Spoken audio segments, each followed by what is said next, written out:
Hi everyone, today we are going to be talking about solving linear inequalities, and it's important to note when we're talking about solving linear inequalities that everything is going to remain pretty much the same.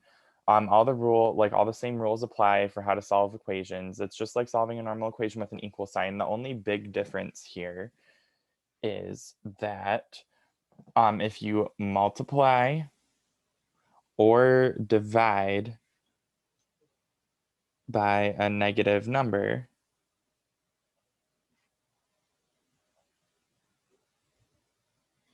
you have to reverse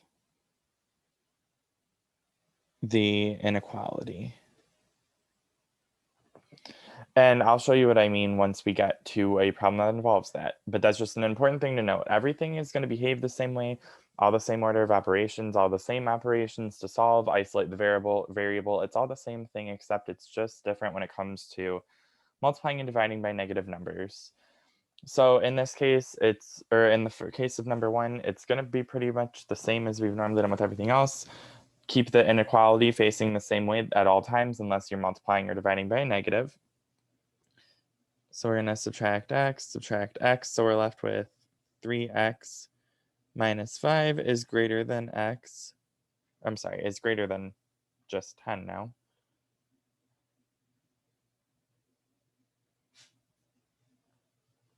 Add 5 to both sides, so we have 3x is greater than 15, and we're dividing now by positive 3 on both sides, so we're left with x is greater than 5.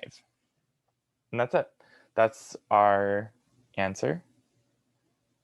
And all that says now is if you think about this solution on a number line, instead of saying that x is equal to 5, what we're saying is our solution could be anything. So say here's 0, here's 5. So we represent this by circling 5. And it's an open circle because x is strictly greater than 5, which means that it can't actually be 5. It's just any number that is greater than 5. And then I'm just going to draw a squiggly arrow so you can see it. But we would represent it like this. X can be, or the solution to this inequality can be any single real or any single number, any number at all that's greater than 5. So that's what that means when we get that. And that's what these inequalities are saying. We're finding almost like a range of solutions because we're not saying that anything is equal. We're saying it's greater than, less than, or greater than or equal to, less than or equal to. We're giving a range of solutions. So this could be anything from any number greater than 5. So it's important to note there. Okay. And also I'd recommend in problems, I'll show you 2 ways you can do the other one. And you'll get the same answer, but I'm just going to show you an easier way to do it. If you can keep a positive coefficient in front of your variables, I'd highly recommend to do that because then you don't have to worry about flipping the sign. So what I'm going to do is I'm going to subtract 7s from both sides. So we're left with 18 is less than 3s. So dividing by 3 on both sides, that goes away and we get 6 is less than s. Or if you want to write it with the variable first, or s is greater than 6. It's the same thing, that's what we just said.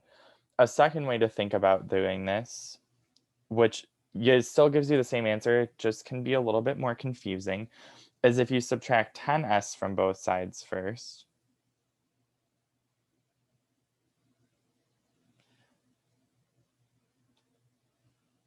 We get negative 3s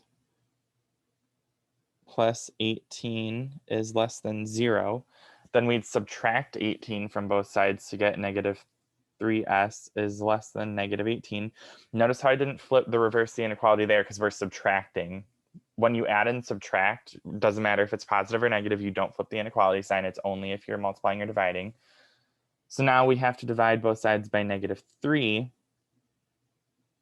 So this is where we get s. This less than reverses and becomes greater than. Negative 18 divided by negative 3 is positive 6. So we get the same thing either way. It's just this method over here was a little bit messier, involved a little bit more work, and you had to remember to flip the sign. So if you don't have to divide by a negative, then don't. It's just easier that way. And it's less likely that you'll run into, to forgetting. So in the same note on this one, I'm going to start by subtracting 3t from both sides so that we get 5t minus 9 is less than or equal to 0. I'm going to add 9 to both sides so that we get 5t is less than or equal to positive 9. And then we just have to divide by 5 on both sides now. So we get t is less than or equal to 9/5. So, easy. Same thing as solving normal linear equations, just with inequalities now. You could do that the same way I did the other one, where if you wanted to subtract 8t first, you just have to remember to reverse the inequality when you get to the last step and have to divide by a negative number. Otherwise, it's, I try to steer clear, but you'll get the same answer either way.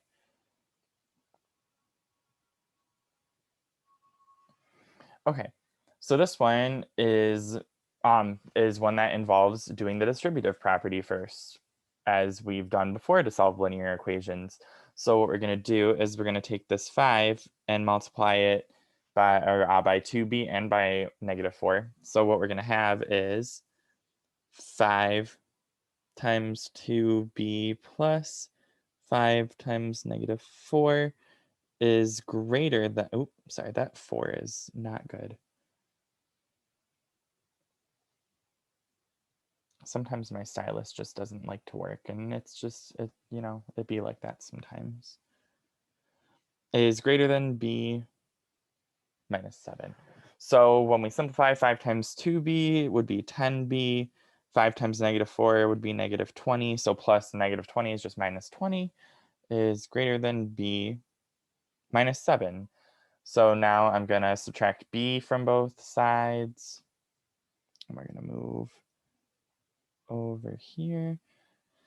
So we have 9b minus 20 is greater than -7. I'm going to add 20 to both sides.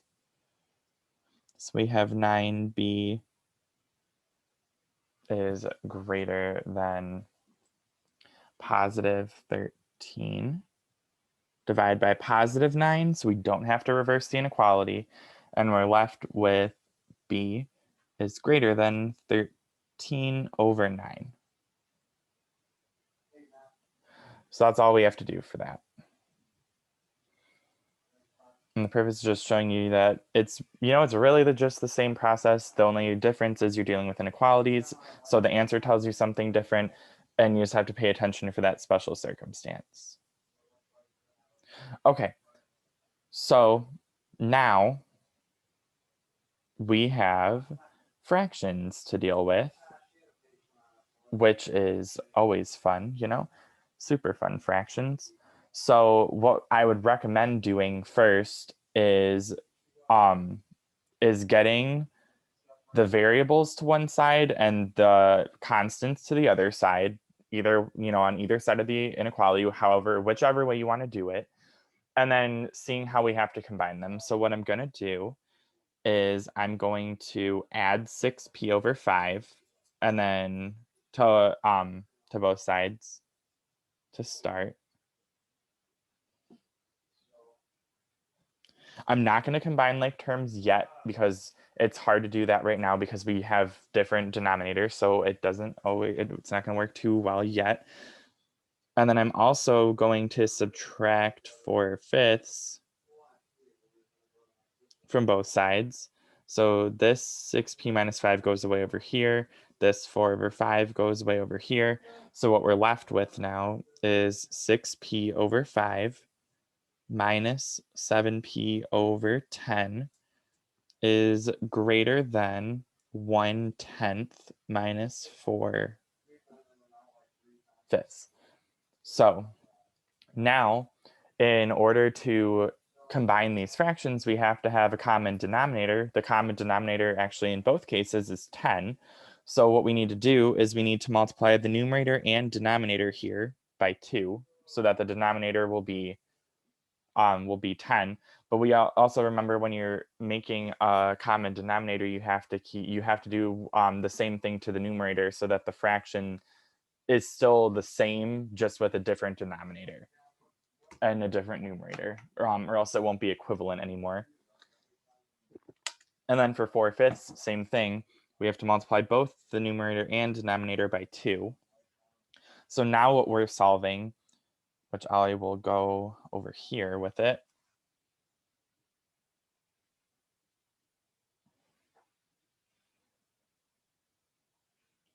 is 12p over 10 minus 7p over 10 is greater than 1/10 minus 8/10. So when we can combine these. So 12 minus 7 is 5. So we have 5p over 10 is greater than 1 minus 8 is -7. So we have -7/10. And now what we can do is multiply by the reciprocal of the coefficient, which is 5/10, to clear it. So we multiply by 10/5 because 5 divided by 5 is 1, 10 divided by 10 is 1, so we're just left with p. And then we have to do the same thing over here. 10 divided by 10 is 1, so we can cross cancel. So we're left with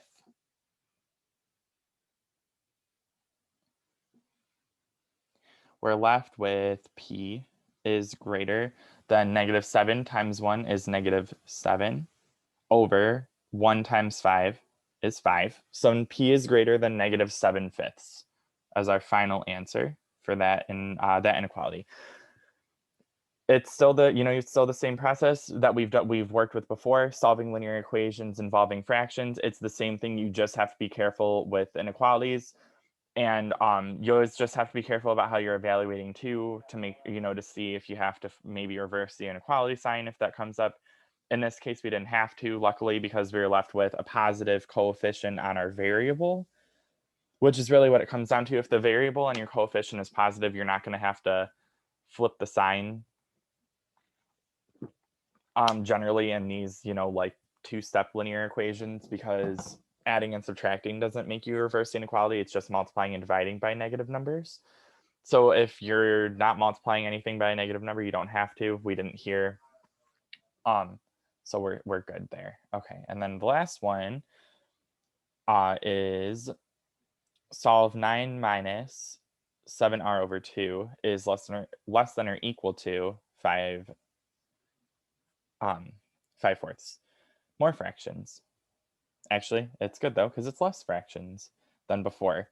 So what I'm going to do is to isolate the variable, which in this case we're going to have to reverse the inequality, unfortunately, because there's no way else with less. I mean, there is with less steps. I can show you 2 ways. So way number 1, 9 minus 7r over 2 is less than or equal to 5/4. So the first way I was going to say is, nope, not add 9. I meant to write a subtraction sign. Subtract 9 from both sides. So we have 9's gone over here. -7r over 2 is less than or equal to 5/4 minus 9 over 1. Well, unfortunately, this isn't really going to help us too much because, we don't have a common denominator. The common denominator in this case would be 4, because that's what's over here. So we're going to multiply by 4 over 4. So we have -7r over 2 is less than or equal to 5/4 minus 36/4.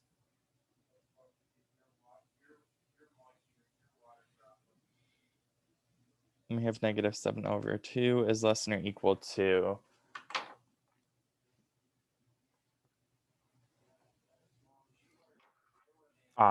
negative 31 over 4.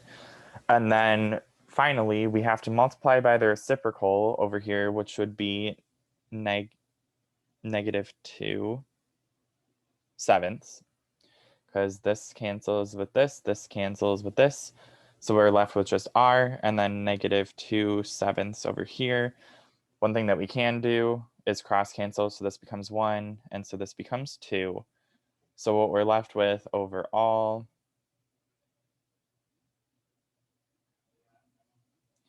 r on this side, we multiplied by a negative, so we have to flip this inequality sign to greater than or equal to, and then negative 31 times negative 1 is positive 31, and then 2 times 7 is 14. So we're left with r is greater than or equal to a positive 31/14. Another way to potentially go about this, if you so choose. Actually, I'm gonna bring this one all the way down here because we have no more room left, because my computer does not like to operate properly all the time. Okay, so if we start again with my 9 minus 7r over 2 is less than or equal to 5/4. Another way we could do this is if you add 7r over 2 to both sides. So it's supposed to be a 7.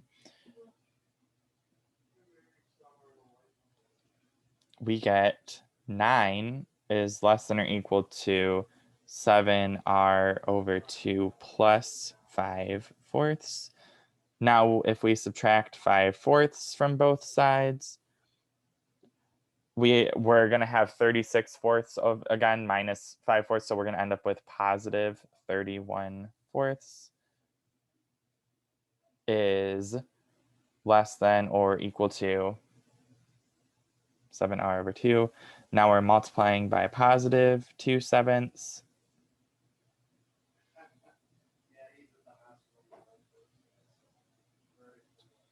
So then same thing again, we're going to get, that's not what I wanted. We are going to get, okay, apparently no more space on my screen, which is what I really needed. 31/14 is less than or equal to r, which is the same thing as saying this. If you wrote the variable first, r is greater than or equal to 31/14. So that's just, solving linear equations with these with inequalities. It's really all the same process as we were doing before when they were set equal to each other. The only difference now is the inequality sign and just paying attention to that one rule. And thank you for listening. I will talk to you all next time.